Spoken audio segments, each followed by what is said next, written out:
नमस्कार साथियों, analyser app में आप सभी का स्वागत है।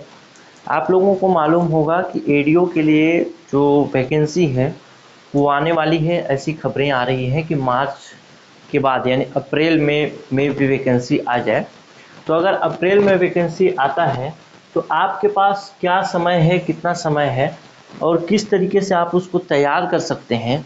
अगर आप कहीं कोर्स ज्वाइन नहीं किए हैं या कोर्स ज्वाइन नहीं करना चाहते, खुद से तैयारी करना चाहते हैं, तो क्या रिसोर्स हैं, क्या सोर्सेस हैं जहां से आपको पढ़ना चाहिए।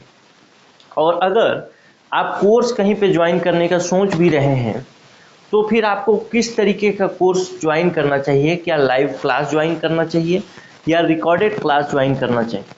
अगर लाइव क्लास ज्वाइन करते हैं तो फिर वो किस तरीके का बनावट हो तो उसको ज्वाइन करें। रिकॉर्डेड ज्वाइन करते हैं तो किस तरीके का रिकॉर्डेड क्लास मिले तो आप उसको ज्वाइन कर सकते हैं। इन सब मुद्दों पर आज मैं बात करूंगा आप सभी से, तो सभी लोग थोड़ा सा इत्मीनान से देखते जाएंगे और समझते भी जाएंगे। आइए बात करते हैं एक एक चीज की। शुरुआत से सबसे पहली बात, एडीओ के लिए अगर योग्यता की बात करूं मैं, सबसे पहले योग्यता में ही लोग छट जाएंगे, ताकि यहाँ से जो लोग वीडियो काम की जिनके लोगों की होगी, जिन लोगों की, वो लोग ही देखें। क्या मतलब है समय कमाने से। तो योग्यता भैया इसका कॉलेज पास आउट है, यानी आप किसी भी स्ट्रीम से, किसी भी सब्जेक्ट से अगर कॉलेज किए हुए हैं तो आप इसके लिए एलिजिबल हैं। अगर आपकी उम्र 21 साल मिनिमम है तो आप इसके लिए फॉर्म भर सकते हैं। जो स्टूडेंट नए बच्चे तैयारी शुरू कर रहे होंगे उनके लिए भी कुछ चीज़ें मैं बताने वाला हूँ। चलिए, अगर अब योग्यता की बात हो गई कि भाई अगर आपकी उम्र 21 साल या उससे ज़्यादा है और आपने किसी भी स्ट्रीम से केवल कॉलेज पास आउट किया है, सामान्यतः सभी बच्चे कॉलेज पास आउट तो होते ही होते, तो आप इस फॉर्म को भर सकते हैं।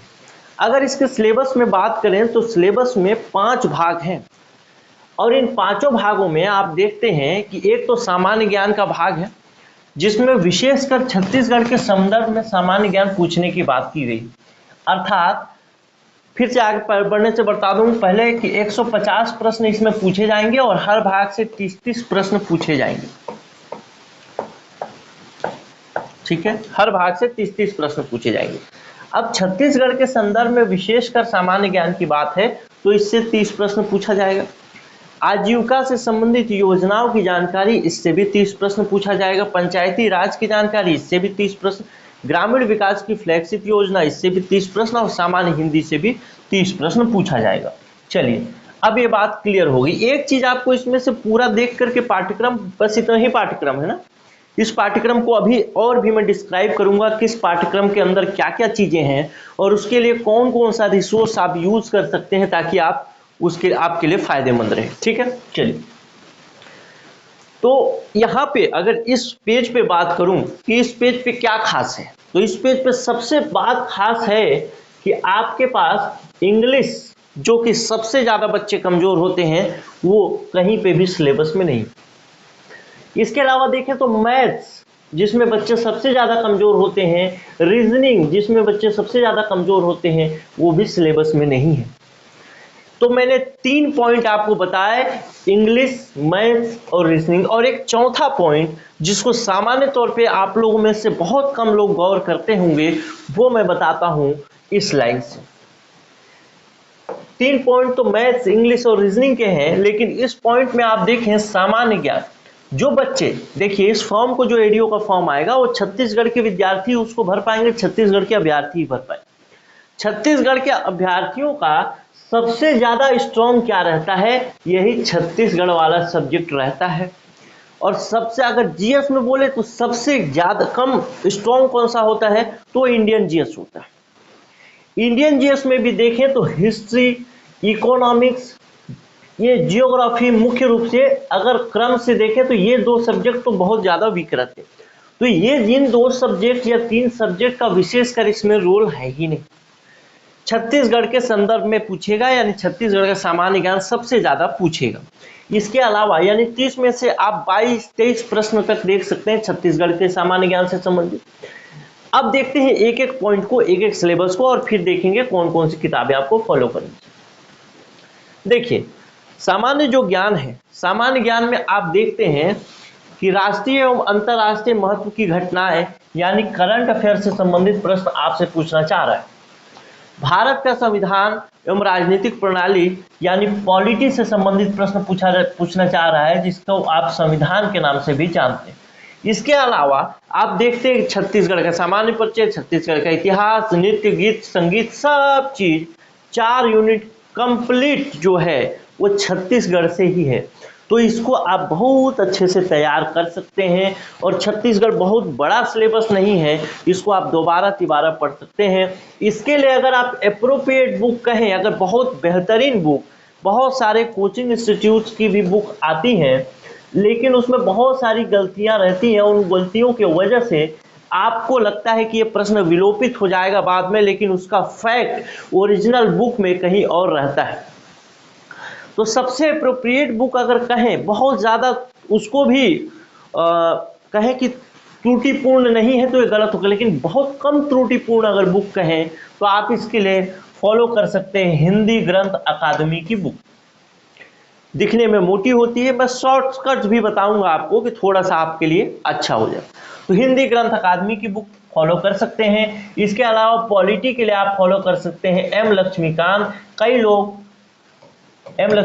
कई लोग आपको पॉलिटी के लिए सजेस्ट करेंगे कि आप बुक फॉलो करिए, कौन सा, डीडी बसु का या फिर और भी जो नाम है उनके।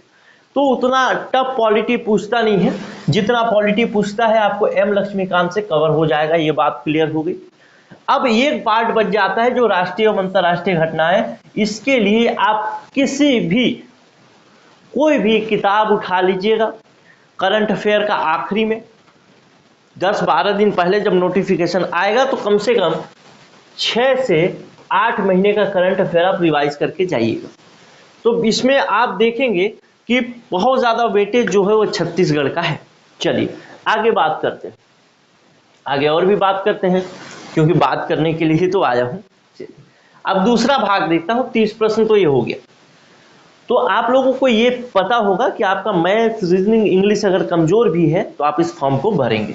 चलिए अगला देखिए, आजीविका से संबंधित प्रश्न। इससे संबंधित बहुत सारी बातें लोगों के मन में है, जो कि कहाँ से मिलेगा कंटेंट, क्या मिलेगा। तो देखिए, आजीविका के लिए कोई प्रॉपर बुक आपको मिल पाना पॉसिबल नहीं, और इसी का फायदा उठा करके या फिर इसी को बेस बना करके, फायदा उठाने वाली बात नहीं बोल रहा हूं, कोचिंग इंस्टीट्यूट बहुत मेहनत करती है आपके लिए अच्छा से अच्छा कंटेंट बनाने के लिए, जितने भी कोचिंग इंस्टीट्यूट है, लेकिन कहीं ना कहीं कुछ ना कुछ त्रुटि रह जाती है। लेकिन फिर भी अगर इसके लिए आप कोई बुक लेना चाहें तो आपको मार्केट में वैसा कोई स्टैंडर्ड बुक नहीं मिलेगा, लेकिन एक सबसे बेहतर बुक अगर आप इंटरनेट में सर्च करेंगे तो वो है आपका इग्नू का, इग्नू, इंदिरा गांधी ओपन यूनिवर्सिटी जिसको बोलते हैं। उसमें से आप उसका पीडीएफ डाउनलोड कर सकते हैं नेट में जाकर के। उसमें से बहुत सारी चीजें आपको मिल जाएंगी। खासकर अगर बात करें, ये तो बात रही बाकी के लिए, अगर आप बात करें हरित क्रांति, श्वेत क्रांति, कृषि मशीनीकरण, पशुपालन, ये सब चीज के लिए आप फॉलो कर सकते हैं लाल एंड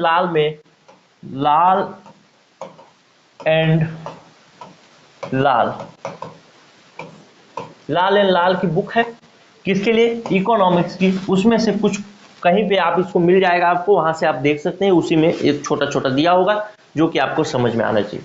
चलिए अब देखते हैं राष्ट्रीय ग्रामीण आजीविका मिशन, आजीविका प्रदान करने में ग्रामोद्योग की भूमिका। तो ये चीजें जो है आपकी ग्रामोद्योग की भूमिका या ग्रामीण आजीविका मिशन, ये सब चीजों के लिए आप इंडियन गवर्नमेंट का वेबसाइट खंगाल सकते हैं और वहां से इससे संबंधित आपको पूरा नियमावली मिल जाएगा, और उस नियमावली को पढ़ेंगे तो उसी से आपसे प्रश्न बनेगा।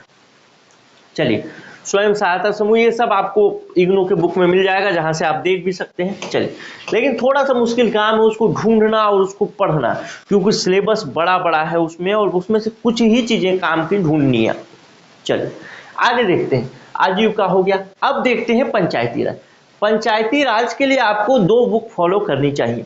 पहला बुक आपको फॉलो करना चाहिए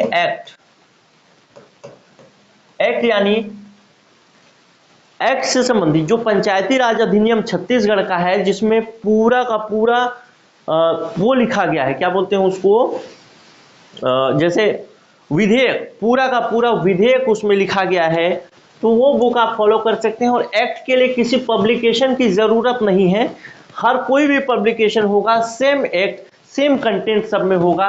तो आप बुक स्टोर में जा करके पंचायती राज अधिनियम के लिए एक्ट का कोई बुक ले सकते हैं। लेकिन एक्ट के साथ साथ आपको एक और चीज़ ध्यान रखनी होगी, जहां से प्रश्न पूछे जाते हैं। जब आपसे प्रश्न पूछे जाएंगे पंचायती राज से संबंधित, तो पंचायती राज में 30 प्रश्न अगर पूछे जा रहे हैं, तो 30 में से मैं एक बार देख लेता हूं क्लियर है कि नहीं पिक्चर। हाँ क्लियर। तो 30 में से लगभग 20 से 22 प्रश्न आपको इसी एक्ट के बुक से 20 से 22 प्रश्न देखने को मिलेगा। बाकी 8 से 10 प्रश्न आखिर आता कहां से, यह महत्वपूर्ण मुद्दा है। तो 8 से 10 प्रश्नों के लिए आप ले सकते हैं कोई भी कोचिंग इंस्टीट्यूट की एक बुक। उसमें क्या होगा, देखिए पंचायती राज को जब आप पढ़ेंगे तो पंचायती राज मुख्य रूप से 2 भागों में आपको पढ़ना पड़ेगा। एक एक्ट यानी सरकार ने क्या विधेयक बनाया है, यानी विधानसभा ने कौन सा विधेयक पारित किया है, उसमें क्या क्या नियम है। उसके बाद कुछ चीजें ऐसी होती हैं, जैसे एक्ट के अंतर्गत विधानसभा ने जैसे कुछ नियम बना दिए और बोला कि नहीं, कुछ अधिकार जो थे वो सरकार को दे दिए गया। सरकार को दे दिए गया का मतलब, जैसे मत बैलेट पेपर का कलर क्या होगा, इस कलर को डिसाइड करने का अधिकार किसको दे दिया गया, राज्य सरकार को। तो राज्य सरकार इसके लिए क्या बनाती है, फिर विभिन्न प्रकार के नियम बनाती है। अच्छा, तो एक्ट से संबंधित जो प्रश्न पूछे जाते हैं वो 20 से 22 प्रश्न पूछे जाएंगे, यानी एक्ट आपके लिए अति महत्वपूर्ण हो जाता है। और दूसरी बात करें कि राज्य सरकार के नियमावली से, राज्य सरकार के नियम से आपके 8 से 10 प्रश्न पूछे जाएंगे। तो इसके लिए आप कोई भी कोचिंग इंस्टीट्यूट का बुक ले सकते हैं, कोई राज्य सरकार का अगर वेबसाइट होगा, जैसे जो पब्लिकेशन उसका है, क्या बोलते हैं उसको, जनसंपर्क विभाग, वहां से डाउनलोड कर सकते हैं, जिसमें मत का कलर बताया रहेगा, जिसमें बताया रहेगा कि किसको कितना जमानत राशि रखनी पड़ेगी। ये सब चीजें, छोटी छोटी चीजें जो कि राज्य सरकार ने नियम बनाए हैं, वो आप पढ़ सकते हैं। और एक चीज और बता दूं कि पंचायती राज एक ऐसा भाग है जिस भाग से आप 30 में से लगभग 28 से 30 प्रश्न सीधे सीधे सही कर सकते हैं, यानी इसमें कोई भी करंट वारंट वाला मामला नहीं। तो ये आपके लिए बहुत ही महत्वपूर्ण हो जाता है। अच्छा, जो लोग यहाँ पे एनालाइजर में क्लास ज्वाइन किए हुए हैं उनको मैं बता दूं कि एक्ट संबंधी किताब, एक्ट संबंधी पीडीएफ भी उनको मिला है और राज्य सरकार के नियम संबंधित पीडीएफ भी मिला है। तो दोनों को अगर आप पढ़ेंगे 2 बार 3 बार 5 बार तो कोई दिक्कत नहीं है, आपके दिमाग में फिट हो जाएगा, आप बिल्कुल सही नंबर ला पाएंगे, कोई समस्या नहीं। चलिए, ये प्रश्न, ये तो बात खत्म होगी पंचायती राज से संबंधित। चलिए अगला भाग देखते हैं, ग्रामीण विकास। देखिए, ग्रामीण विकास के लिए आपको कोई भी प्रॉपर बुक मिलने वाला नहीं। इसके लिए आपको थोड़ा सा अपना दिमाग दौड़ाना पड़ेगा। विभिन्न प्रकार की योजनाओं के लिए आप इंडियन गवर्नमेंट की जो योजना है, इंटर गवर्नमेंट की वेबसाइट पे आप जाकर के सर्च करेंगे, डाउनलोड करेंगे। छत्तीसगढ़ की योजना है जैसे मुख्यमंत्री ग्राम सड़क योजना, इसके लिए छत्तीसगढ़ वेबसाइट या फिर जनसंपर्क वाले में आप जाकर के डाउनलोड कर सकते हैं। सूचना का अधिकार अधिनियम जैसे है, ये तो आपको सीधा सीधा पीडीएफ मिल जाएगा। जल ग्रहण प्रतिबंधन, ये भी आपको डाउनलोड करेंगे तो पीडीएफ मिल जाएगा। तो इस तरीके से आपको इसको थोड़ा मेहनत करके काम करना होगा, तब जाकर के आपको इसमें से सफलता मिल पाएगी। ठीक है, चलिए ये बात हो गई खत्म। अब एक और भाग है जिसको हिंदी बोला जाता है, और हिंदी में भी ठीक ठाक प्रश्न आप ला सकते हैं। जितने चीजें हैं आप इसको स्क्रीनशॉट ले लीजिए, मतलब सिलेबस का वो सारा पॉइंट उठा करके, उसके अलावा भी कुछ पॉइंट उठा करके आप पढ़ लीजिएगा। आप एक बुक सजेस्ट कर देता हूं, पी.एन. पांडे नाम से सामान्य हिंदी का एक बुक आएगा, उसको उठा लीजिएगा। इतनी मोटी किताब है, अगर आप पढ़ पाएंगे तो अच्छी बात। ये तो रहा पूरा बुक का सजेशन, और इस तरीके से आप पढ़ना है। और हिंदी में भी बता दूं, हिंदी में भी आप अगर ठीक ठाक पढ़ लेंगे तो जितना सिलेबस है लगभग सिलेबस के अंदर से ही पूछता है। और अगर अंदर से ही पूछेगा तो लगभग ये समझिए, अगर 30 प्रश्न पूछता है तो किसी भी मरे भी हालत में आप 25 प्रश्न 27 प्रश्न करने की स्थिति में हो सकते हैं अगर आपने ठीक ठाक हिंदी को पढ़ा है। एक एग्जाम हुआ था मंडी निरीक्षक का, आप लोगों को याद होगा, एक एग्जाम हुआ था मंडी निरीक्षक का। मंडी निरीक्षक में पूछे गए थे हिंदी से 20 प्रश्न, और 20 में से 18 प्रश्न कहां से आए, जिसमें जो पीडीएफ हम लोगों ने दिया था एनालाइजर का, जो कोर्स में पढ़ाया था उससे संबंधित वहीं से प्रश्न पूछ लिए गए 18। तो आप सोच सकते हैं कि जो हमारे पीडीएफ से 18 प्रश्न पूछ सकता है, तो 25 से 27 प्रश्न तो आप ये पीएन पांडे पढ़ के कवर कर ही सकते हैं। वैसे जो हम लोगों ने जो कोर्स तैयार किया है, उस कोर्स में केवल पीएन पांडे ही बेस नहीं है, और भी चीज़ों का रिसोर्स लेकर के उन सारे पॉइंट्स को कवर करने की कोशिश की गई है, कि ताकि कहीं से भी कोई नंबर छूटे ना। ठीक है, चलिए ये बात रही खत्म। और तो आप लोगों को एक चीज़ समझ में आई होगी कि आपको फॉर्म भरना चाहिए, और फॉर्म भरने के साथ साथ एक चीज़ और समझ में आई है कि भाई सिलेबस ठीक ठाक है। अगर मैं सिनॉप्सिस के तौर पे कहूँ तो बहुत ज़्यादा गेनिंग वाला नंबर जो हो सकता है वो सामान्य ज्ञान हो सकता है।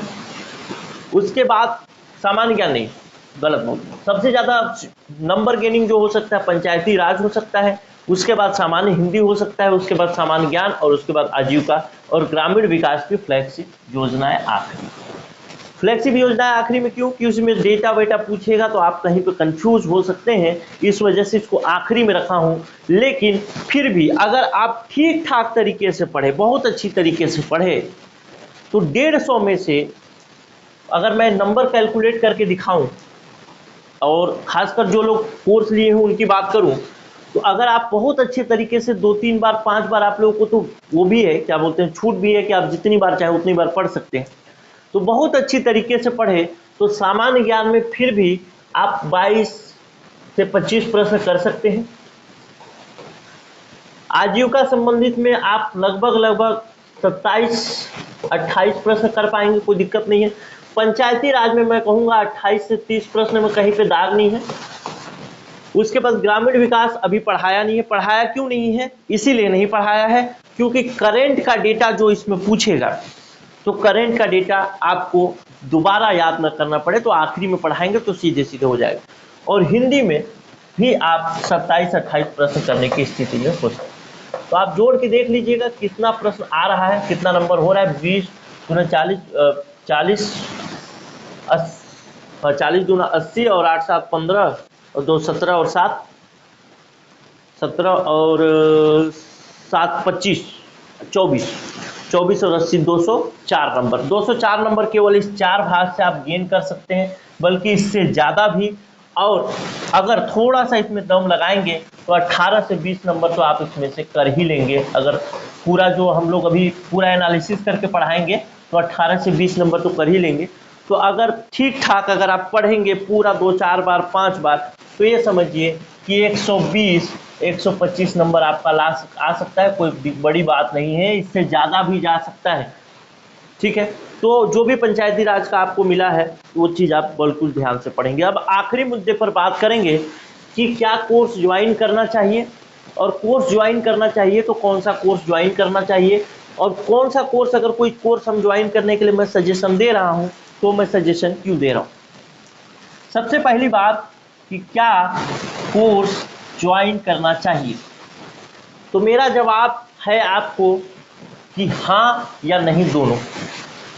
अगर जितना चीज मैं बताया उतना चीज अगर आप कर ले रहे, पढ़ ले रहे, इंटरनेट में सर्च करने का, प्रिंट निकलवाने का क्षमता रखते हैं, तो आपको किसी भी हाल में कोर्स नहीं ज्वाइन करना चाहिए, किसी भी हाल में। एक चीज और, अगर आपके पास क्षमता है बैठने की, यानी आप कंटिन्यू बैठ सकते हैं, आप डिमोटिवेटेड नहीं हैं, आपके पास कंटिन्यूटी है, निरंतरता है, निरंतरता से आप पढ़ाई कर रहे हैं, तो आपको बिल्कुल कोर्स ज्वाइन करने की कोई आवश्यकता नहीं है, एकदम आराम से निकल जाएगा, कोई समस्या बात नहीं। दूसरी बात करें, अगर आप डिमोटिवेटेड हैं, अगर आप निरंतर काम नहीं कर पा रहे, यानी कंटिन्यूटी नहीं है, ठीक तरीके से नहीं पढ़ पा रहे, अगर आप ये नहीं समझ पा रहे हैं कि जो पीडीएफ, जैसे मैंने इग्नू का पीडीएफ बताया आजीविका के लिए, इग्नू के पीडीएफ से कंटेंट मैं कैसे निकालूं और कौन सा कंटेंट पढ़ूं और कौन सा कंटेंट नहीं पढ़ूं, तो भी आप अगर ये भी समझने में आप सक्षम है या फिर ये समस्या है आपको, तो आपको बिल्कुल कोर्स ज्वाइन करना चाहिए। अब तो ये बात रही, आप खुद डिसाइड करना है आपको कि आपको क्या करना है क्या नहीं। अगर आप डिमोटिवेटेड हैं, कंटिन्यूटी नहीं है और आप कंटेंट ढूंढने में असक्षम हैं, आप किसी कोचिंग के बुक के सहारे जाना चाहते हैं, जो पतली पतली किताबें होती हैं। 2017 में एक एग्ज़ाम हुआ, मैं आपको बहुत अच्छी सच्चाई बता रहा हूं। 2017 में एक एग्ज़ाम हुआ जिसमें एक पतली सी बुक आई थी आजीविका के लिए। शायद वो बुक आज भी होगी मेरे पास। अच्छा, आजीविका के लिए उस समय कुछ और भी तैयारी कर रहा था, तो आजीविका का बुक था, वो बुक मैं लिया था। इस आजीविका के बुक में ऊपर में तो हेडिंग आजीविका का था, इसके अंदर जाते तो पूरी तरीके से पंचायती राज भरा पड़ा था। और इस बुक की इतनी बिक्री हुई थी छत्तीसगढ़ में कि लगभग 1 से 1.5 लाख कॉपी इसका बिका होगा। और बच्चे इसके अंदर जा करके देखे ही नहीं कि आखिर अंदर छपा क्या है। तो जब भी आप बुक स्टोर में जाएं तो एक चीज तो आप सिलेबस, सबसे पहली बात, छत्तीसगढ़ के अभ्यर्थी हैं तो थोड़ा सा ध्यान नहीं देते। जो बुक किताब वाला सजेस्ट कर देता है, बुक स्टोर वाला, वही उठा के ले आते हैं। लेकिन आपको क्या चाहिए कि आप जाइए सिलेबस लेके, और आपके सिलेबस के अकॉर्डिंग अगर बुक है तो आप लेके आइए, वरना नहीं आइए। चलिए, वो सब बात तो अलग रही। तो अगर आप कंटेंट खुद में दम रखते हैं, खुद पर भरोसा है कि हाँ मैं सब कर लूंगा, तो आपको किसी भी हाल में कोचिंग ज्वाइन नहीं करना चाहिए, आपको सेल्फ स्टडी पे फोकस करना चाहिए। लेकिन ये एक समस्या उसके साथ है, एक समस्या, बहुत बड़ी समस्या है। जैसे आप पंचायती राज को ही पढ़ना चाहते हैं, जो सेल्फ स्टडी कर रहे हैं उनकी बात करो, तो पंचायती राज को जब आप पढ़ेंगे तो पंचायती राज का अधिनियम वाला जो भाग पढ़ेंगे, सामान्य तौर पे जब लोग बच्चे, अभी जो मैं बोल रहा हूँ वो चीज़ बहुत लोगों को थोड़ा सा ज़्यादा लग रहा होगा। इसलिए ज़्यादा लग रहा होगा कि जब अधिनियम वाला भाग मैं बोलता हूँ तो उनको लगता है कि अभी तक तो मैंने अधिनियम की कोई किताब ही नहीं पढ़ी है। आप कौन सी किताब पढ़ते हैं? आप वही किताब पढ़ते हैं जो मैंने बताया, राज्य सरकार की नियमावली वाला, यानी कोचिंग इंस्टीट्यूट जो किताब आपके पास छाप के प्रस्तुत करता है, आप वही किताब पढ़ते हैं। तो आपको कोई भी एक्ट से संबंधित किताब की जानकारी नहीं है, तो आप अधिनियम, एक्ट वाला किताब लीजिएगा। छत्तीसगढ़ पंचायती राज अधिनियम 1993 ऐसा लिखा होगा, MP का बदल के 1993 लिखा होगा, वो वाला लीजिएगा, कोई भी प्रकाशन। तो एक्ट जब आप पढ़ते हैं तो एक्ट में कुछ शब्दावली हो, उन शब्दावली का मीनिंग होता है, और उस मीनिंग को बहुत सारे बच्चे जब एक्ट का नाम ही नहीं सुने हैं कि अधिनियम कोई चीज होता है, तो फिर इसको कैसे पढ़ पाएंगे? तो ये एक समस्या है सेल्फ स्टडी। या फिर विभिन्न सब्जेक्ट में, जैसे आजीविका में भी आए तो कुछ ऐसी शब्दावलियां होंगी जिसका मीनिंग नहीं समझ पाएंगे, और जब मीनिंग नहीं समझ पाएंगे तो उसको पढ़ेंगे कैसे, और एग्जाम हॉल में उसको याद करके कैसे जाएंगे? फिर आप रट्टू तोता की तरह हो जाएंगे, और रटने के लिए बहुत सारी चीजें हैं, केवल ये नहीं। फिर भी अगर आप एक्ट भी पढ़ने में सक्षम हैं, शब्दों की मीनिंग भी समझ रहे हैं, सब चीज समझ रहे हैं, तो आपको किसी भी प्रकार की कोचिंग ज्वाइन नहीं करनी है, कोई भी क्लास नहीं ज्वाइन करना चाहिए। अगर आप नहीं समझ पा रहे हैं तो मैं कहूँगा आप क्लास ज्वाइन कर सकते हैं। इसलिए क्लास ज्वाइन कर सकते हैं। अभी एक मुद्दा और बचा है कि क्लास अगर ज्वाइन करना है तो कैसा क्लास ज्वाइन करना है। इसलिए क्लास ज्वाइन कर सकते हैं, इसलिए क्लास ज्वाइन कर सकते हैं कि ये वैकेंसी दोबारा तो आएगी नहीं, आपके मन में डर है, आप थोड़ा थोड़ा वही किताब पढ़ते रहेंगे, पढ़ते रहेंगे, पढ़ते रहेंगे, आपको लगेगा कि हाँ मैं पढ़ तो रहा हूँ मगर सिलेक्शन होगा नहीं। तो बहुत ज़्यादा तो अमाउंट रहता नहीं है क्लास का, खासकर ऑफलाइन में तो अलग ही बात है, ऑनलाइन में तो बहुत सस्ता मिलता है क्लास, तो आप वहाँ से क्लास ज्वाइन करके कंटिन्यू पढ़ सकते हैं। 3 चीज़ें हैं मेरे दोस्त, सिलेक्शन के लिए 3 चीज़ें याद रखना। 3 चीज़ें कौन कौन सी है, क्या क्या चीज़ें देखनी है? 3 चीज़ें अगर कहीं पे समर्पित होना चाहते हैं किसी कोचिंग इंस्टीट्यूट के भरोसे, जैसे आप एनालाइजर में ही ज्वाइन करना चाहते हैं मान लें, तो 3 चीज़ें हैं। पहला चीज़ होता है वीडियो, दूसरा चीज़ होता है PDF, तीसरा चीज़ होता है टेस्ट सीरीज। अगर ये तीनों चीजें आपको कहीं पे भी मिल रही है, और टेस्ट सीरीज कैसा, डिस्क्रिप्शन वाला, यानी विश्लेषण वाला, यानी अब जब आप उत्तर लगाएं तो उत्तर लगाने के बाद आपको पता चले कि मेरा उत्तर अगर गलत हुआ है तो क्यों हुआ है, या फिर इस प्रश्न से संबंधित और फैक्ट क्या क्या हो सकते हैं।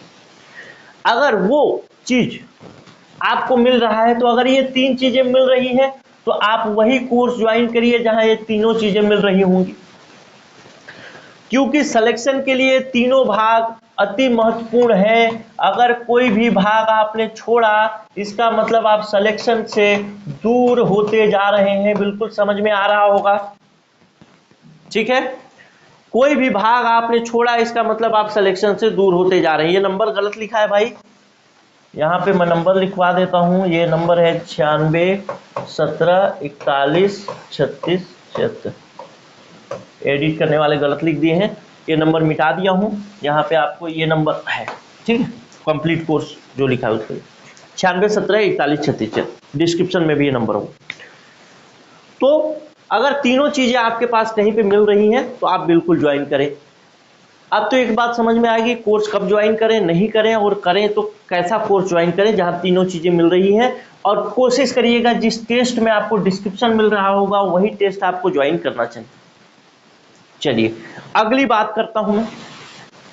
अगली बात क्या करूं कि आपको, अगर आप कोर्स मान लेते हैं, अब मेरी बातों से कुछ बच्चे ऐसे होंगे जो कोर्स ज्वाइन नहीं करना चाह रहे हैं, या फिर कोर्स ज्वाइन करने की जिनको आवश्यकता नहीं है, अब वो अलग हो गए। लेकिन जिनको कोर्स ज्वाइन करने की आवश्यकता है, वो दो तरीके के कोर्स आप नाम सुनते हैं कि दो तरीके के कोर्स आपके सामने उपस्थित होते हैं। एक तो होता है वीडियो जो कि लाइव कोर्स होता है, और एक होता है क्या बोलते हैं उसको, रिकॉर्डेड कोर्स।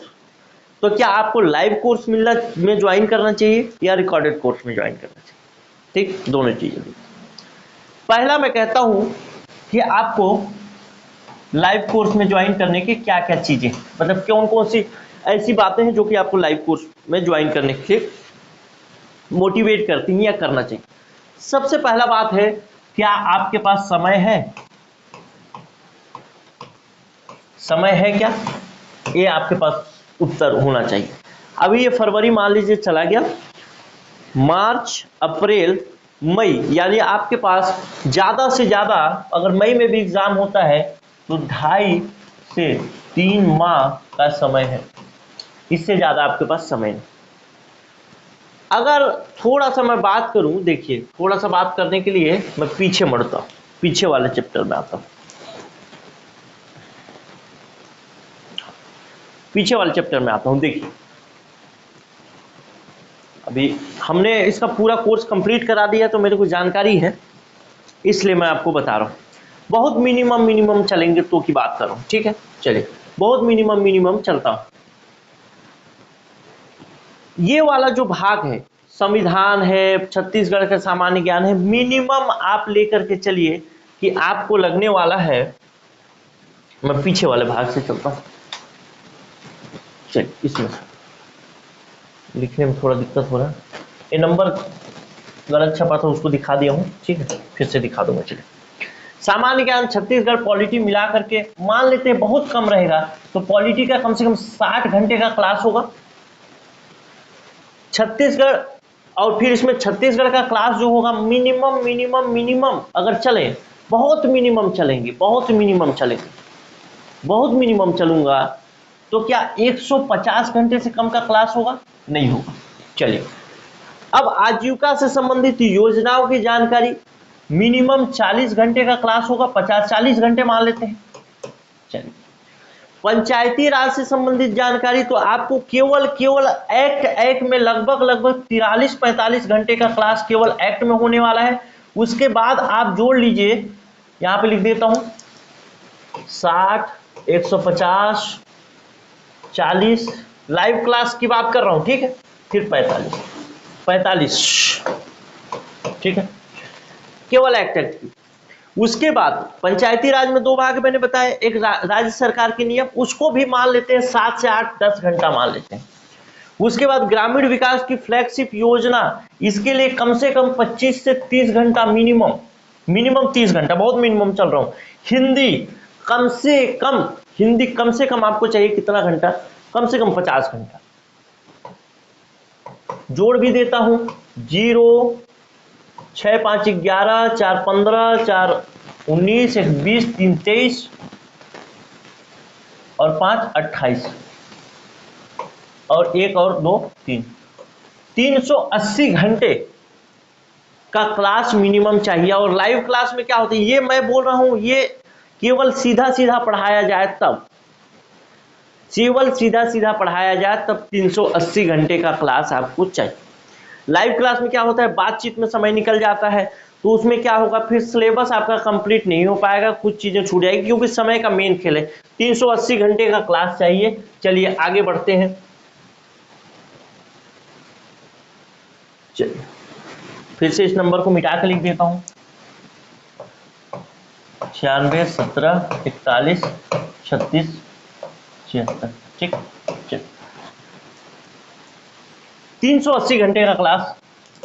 आपके पास समय कितना है, ज्यादा से ज्यादा आपके पास अगर समय है तो 2 महीना है, क्योंकि 1 महीना तो रिवीजन, टेस्ट, पीडीएफ ये भी तो है, यानी 60 दिन।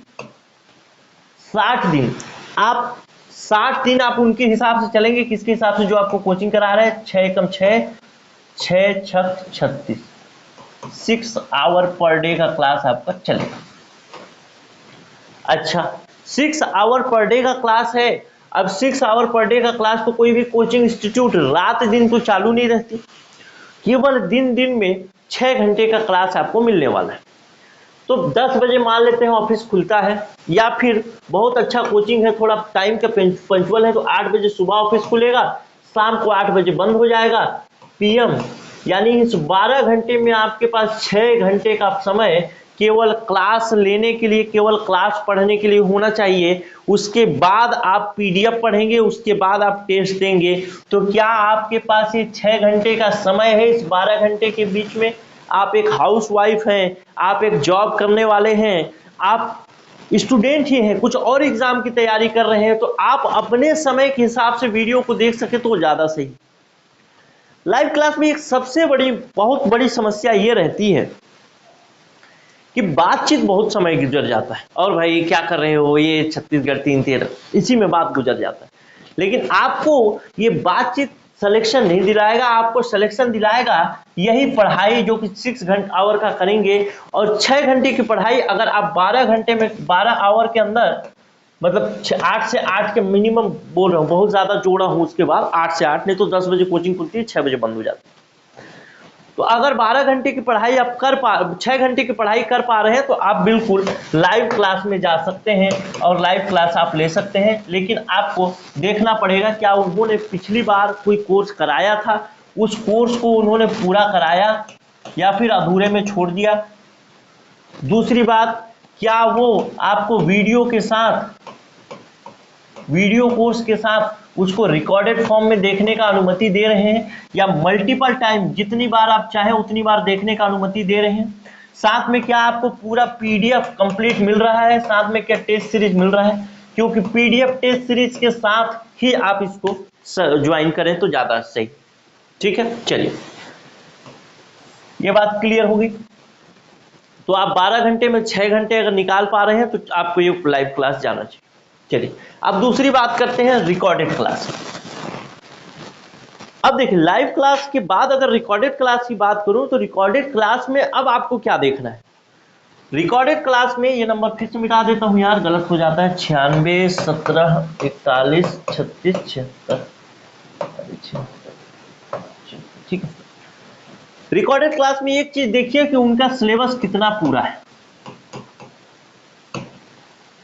सिलेबस कितना पूरा है अभी तक, यानी कौन कौन से सब्जेक्ट उन्होंने कवर कर लिए हैं। रिकॉर्डेड क्लास का एक फायदा और भी रहता है कि रिकॉर्डेड क्लास आपको सस्ता मिलता है, पहली बात। दूसरा बात यह रहता है कि आपको टाइम का कोई बाउंडेशन नहीं है, आप अपने टाइम के हिसाब से देख सकते हैं। तो क्या उन्होंने कितना सिलेबस कवर कर रखा है, कितना उनके पास बचा है, क्योंकि जब आपके पास कोर्स आपको उपलब्ध होगा तो आप रात को दिन को जिस समय जो भी सब्जेक्ट पढ़ना चाहते हैं, क्या उसको पढ़ने में आप सक्षम हैं? आपके पास वीडियो उपलब्ध है, आपके पास पीडीएफ वो लोग देने को तैयार हैं, आपको टेस्ट सीरीज तुरंत एक्टिवेट करने के लिए तैयार है। अगर हाँ, तो आप सब्जेक्ट कवर है ठीक ठाक, तो आप बिल्कुल वो करिए, क्या बोलते हैं, रिकॉर्डेड क्लास में जाइए। अगर आपको पीडीएफ टेस्ट सीरीज दोनों मिल रहा है, तो नहीं मिल रहा है तो बिल्कुल मत लीजिए, क्योंकि तीनों भाग आपके लिए महत्वपूर्ण है। PDF test series video class, नहीं तो सिलेक्शन मुश्किल है, मुश्किल क्या नामुमकिन। चलते हैं दूसरी बात करते हैं। पहली बात सिलेबस देखिए, दूसरा बात आप देख सकते हैं सिलेबस कितना कवर किया है, अब पिछली बार उन्होंने क्या कंप्लीट कराया था नहीं कराया था, वो चीज में देखो। अब लाइव क्लास में और रिकॉर्डेड क्लास में भी आपको उनका ट्रेंड पुराना देखना पड़ेगा, ठीक है। जैसे हमने हमारा अगर कहे सब्जेक्ट कवर का, क्या क्या सब्जेक्ट कवर है हमारे यहाँ, केवल लाइव क्लास नहीं होते, रिकॉर्डेड क्लास ही मिल रहा है अभी। तो सब्जेक्ट कवर में कौन कौन सा हो गया, पूरा हो गया। बाकी ग्रामीण विकास का छोड़ दिए। ग्रामीण विकास का क्यों नहीं कराए हैं, इसलिए नहीं कराए हैं कि ग्रामीण विकास में डेटा वाला प्रश्न आएगा, तो उस डेटा वाले प्रश्न को बाद में हम लोग कराएंगे, ताकि आप लोगों के दिमाग में कंफ्यूजन न रहे। वो खैर अलग बात है, वो तो मुद्दा ही नहीं है हमने क्या कराया है क्या नहीं कराया है। मेन मुद्दा है कि आपको चूज कैसे करना है। तो सब्जेक्ट कवर है तो आप बिल्कुल चूज करिए। पढ़ाने का तरीका आप देख सकते हैं कि कैसा पढ़ा रहा है, क्योंकि आपको का तरीका, एक महत्वपूर्ण चीज आप देखिएगा, एक जरूर महत्वपूर्ण चीज देखिएगा रिकॉर्डेड क्लास में, क्या आपको एक्स्ट्रा गाइडेंस देने के लिए वो लोग तैयार हैं? तो अगर हाँ, तो वही रिकॉर्डेड क्लास आप ज्वाइन करें जहां पे आपको एक्स्ट्रा गाइडेंस मिल रहा है, एक्स्ट्रा गाइडेंस मिल रहा है। इन सब चीजों को आपको ध्यान में रखकर कोर्स ज्वाइन करना चाहिए या फिर नहीं करना चाहिए, लाइव करना चाहिए, रिकॉर्डेड करना चाहिए, सब चीजें मैं बता दिया। डाउट क्लास कैसे सॉल्व करते हैं, अगर रिकॉर्डेड है तो डाउट का कोई व्यवस्था है, तो अगर हाँ है तो वहां ज्वाइन करें। चलिए, ये सब चीजें तो पूरी हो गई। एक सबसे महत्वपूर्ण बात, आप कहीं पे भी कोर्स ज्वाइन करें या फिर ना करें या फिर कुछ भी करें, उसके लिए सबसे महत्वपूर्ण बात, सबसे महत्वपूर्ण बात आपके पास, आपको छोटा से छोटा आपको काम करना है, छोटा से छोटा कुछ भी चीज, केवल कोर्स के बारे में नहीं, केवल क्लास के बारे में ये बात नहीं है, हर चीज में कोई भी चीज देख रहे हैं तो आप क्या देखिए कि उनका रिस्पॉन्स कैसा है। स्पेलिंग गलत, रिस्पॉन्स कैसा है, यानी क्या उनके पास कोई व्हाट्सएप करने की डायरेक्ट फैसिलिटी है, क्या कॉल करने का कोई डायरेक्ट फैसिलिटी है, आपके समस्या का समाधान वो कर पाएंगे या नहीं कर पाएंगे वो अलग मुद्दा है, क्या आपकी समस्या को सुन रहे हैं। कई जगह क्या होता है, बहुत सारी जगह है ऐसा होता है कि आपको चैट करने के लिए बोल दिया जाता है कि आप चैट करिए, आपको मेल करने के लिए बोल दिया जाता है कि आप मेल करिए। अब छत्तीसगढ़ में डिजिटली उतनी वो नहीं है, क्या बोलते हैं, जानकारी नहीं है कि वो चैट करे, मेल करे। यानी एक बार उसने अगर कोर्स खरीद लिया तो क्या उसने कोई गुनाह कर दिया है कि उसका कोई जवाब नहीं मिलेगा। चलिए, अब ये सब बातें खत्म हुई, ये रिस्पॉन्स आप देखिए, यानी सपोर्ट कैसा है उनका, ये चीज आपको देखना ही चाहिए। तभी, नहीं तो बाद में आपने कोर्स खरीद लिया, अब आपको रिप्लाई ही नहीं कर रहे हैं ऑनलाइन में। चलिए, अब एक आखिरी बात देख लेते हैं, एक आखिरी बात देख लेते हैं। वो आखिरी बात यह है कि जब भी आप कोर्स लेते हैं, एक मिनट, तो आखिरी बात देख लेते हैं। वो आखिरी बात यह है कि वो जो भी आप जहां से कोर्स ले रहे हैं, लाइव लें, रिकॉर्डेड लें, वहां पे आपको वैलिडिटी कितनी मिल रही है, यानी वैधता कब तक है कोर्स का। देखिए, अभी जो एडीओ का एग्जाम है वो क्या है, संभावना से भरा हुआ है, संभावना से भरा हुआ है। चाहे कोई भी एग्जाम हो, संभावना से भरा हुआ। जैसे हमारे यहाँ कोर्स कोई लेता है तो उसकी वैलिडिटी क्या है, एग्जाम तक वैलिडिटी है, यानी 3 महीने में एग्जाम होगा तो भी 6 महीने में एग्जाम होगा तो भी, 8 महीने में एग्जाम होगा तो भी, 2 साल बाद एग्जाम होगा तो भी। जैसे हॉस्टल वार्डन का लोग पिछले साल ले लिए हैं, 1 वर्ष पहले, उनका वैलिडिटी कितने दिन का होना चाहिए? 3 महीना, 6 महीना या 1 साल का। लेकिन 1 साल से ज्यादा हो गया तो भी उनको कोर्स उपलब्ध हो रहा है। क्यों? क्योंकि हम देते हैं एग्जाम तक वैलिडिटी। तो अगर एग्जाम तक वैलिडिटी, अगर किसी भी आपको लाइव क्लास लें चाहे रिकॉर्डेड क्लास लें, तो आपको एग्जाम तक वैलिडिटी वाला ही लेना चाहिए, क्योंकि हर पोस्ट अब संभावना पर डिपेंडेंट है। ऐसा ना हो कि आपका 8 दिन 10 दिन पहले कोर्स का वैलिडिटी खत्म हो जाए और 8-10 दिन के बाद आपका नोटिफिकेशन आ जाए, या 8-10 दिन बाद आप एग्जाम हो और उसके लिए आप पढ़ ना पाए, रिवीजन ना कर पाए।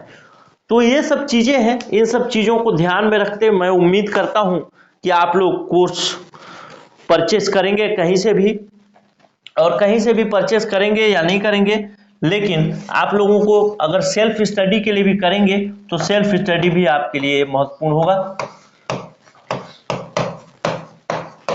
मतलब सेल्फ स्टडी, अगर आप सेल्फ स्टडी से तैयारी करना चाहेंगे तो सेल्फ स्टडी से तैयारी करिए। कहीं पे कोर्स लेना है तो कोर्स के लिए भी मैंने बता दिया कि आप लाइव ले सकते हैं, रिकॉर्डेड ले सकते हैं। लाइव में क्या समस्या है, रिकॉर्डेड में क्या समस्या है, समय कितना बचा है। बस मैं यही कहूंगा, जब भी जो भी आपको डिसीजन लेना है, आपको वो करना है, सेल्फ स्टडी करना है, घर में प्रिपरेशन करना है, आपको कहीं पे ऑफलाइन कोर्स लेना है तो ऑफलाइन कोर्स वैसे कंप्लीट हो पाना बड़ा मुश्किल काम है इतने कम समय में। तो आपको ऑनलाइन के साथ ही जाना चाहिए, ऑनलाइन के साथ रिकॉर्डेड में ही जाना चाहिए, तो रिकॉर्डेड में ज्यादा फायदेमंद होगा आपके लिए।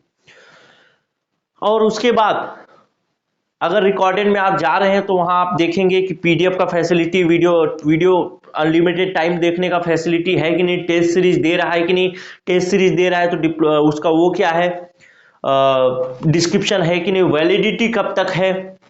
इसके अलावा और भी चीजें देखेंगे कि उनका रिस्पॉन्स कैसा है, कि आप मैसेज करते हैं तो वो मैसेज का रिप्लाई करते हैं, कॉल करते हैं तो कॉल बैक करते हैं या नहीं करते हैं। यह सब चीजें हैं। बाकी मिलते हैं अगले वीडियो में। मैं उम्मीद करता हूं कि आपको ये जानकारी अच्छी लगी होगी और आप इसको और लोगों को भी साझा करेंगे जो एडीओ के लिए प्रिपरेशन कर रहे हैं, जो बिगिनर्स हैं उनको, ताकि उनके लिए फायदेमंद होगा। चलिए मिलते हैं अगले वीडियो में, तब तक के लिए नमस्कार, जय हिंद।